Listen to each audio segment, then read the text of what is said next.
Hello guys, എങ്ങനെയാണ് നമുക്ക് vintage paper ഉണ്ടാക്കാൻ പോകുന്നത് ഈ ഒരു വീഡിയോയിൽ കാണാം. ഫസ്റ്റ് നമ്മളൊരു A4 ഷീറ്റ് എടുക്കുക ആൻഡ് അതിനെ നമുക്ക് ഇഷ്ടമുള്ള സൈസിൽ കട്ട് ചെയ്യുക.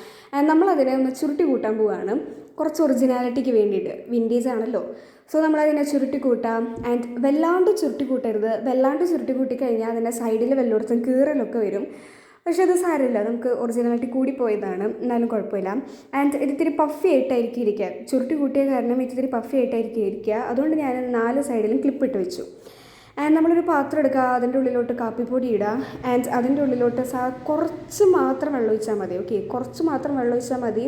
ബിക്കോസ് നമുക്കൊരു പേസ്റ്റ് രൂപത്തിലാണ് കിട്ടേണ്ടത്. പക്ഷെ ഞാനിതിൽ കുറേ വെള്ളം ഒഴിച്ചു, അതുകൊണ്ട് സാരമില്ല. എൻ്റെ മിസ്റ്റേക്ക് നോക്കിയിട്ട് വേണം നിങ്ങൾ പഠിക്കാൻ. എൻ്റെ മിസ്റ്റേക്ക് നിങ്ങൾ ഒരിക്കലും റിപ്പീറ്റ് ചെയ്യരുത്. ഓക്കെ, ആൻഡ് നമ്മളെടുത്ത് വെച്ചിരിക്കുന്ന പേപ്പേഴ്സിൻ്റെ സെറ്റ് മൊത്തം എടുക്കുക. ക്ലിപ്പ് എല്ലായിടത്തും അഴിച്ചതിന് ശേഷം ഒരു പേജ് നമ്മൾ എടുക്കുക. ആൻഡ് അതിൻ്റെ സൈഡിൽ നമ്മളിങ്ങനെ പെയിൻ്റ് അടിച്ച് തുടങ്ങാം. സാധാ പോലെ പെയിൻ്റ് അടിച്ച് തുടങ്ങാം. ഇത് 2 സ്ഥലത്തും നമ്മൾ പെയിൻ്റ് അടിക്കണം. ആൻഡ് പെയിൻ്റ് അടിച്ച് കഴിഞ്ഞാൽ നമ്മൾ ഉണങ്ങാൻ വയ്ക്കണം. ഉണങ്ങാൻ വെച്ച് കഴിഞ്ഞാൽ നമുക്ക് ഏകദേശം ഇതുപോലെ കിട്ടും. അപ്പോൾ അതിൻ്റെ അവിടെ ഇങ്ങനെ ഈ കോഫി പൗഡർ ഇങ്ങനെ പൊങ്ങി നിൽക്കണ കാരണം നമ്മൾ എന്ത് ചെയ്യണം, ഒരു സ്ലീഡ് പോലത്തെ സാധനം വെച്ചിട്ട് അത് ഉരയ്ക്കണം.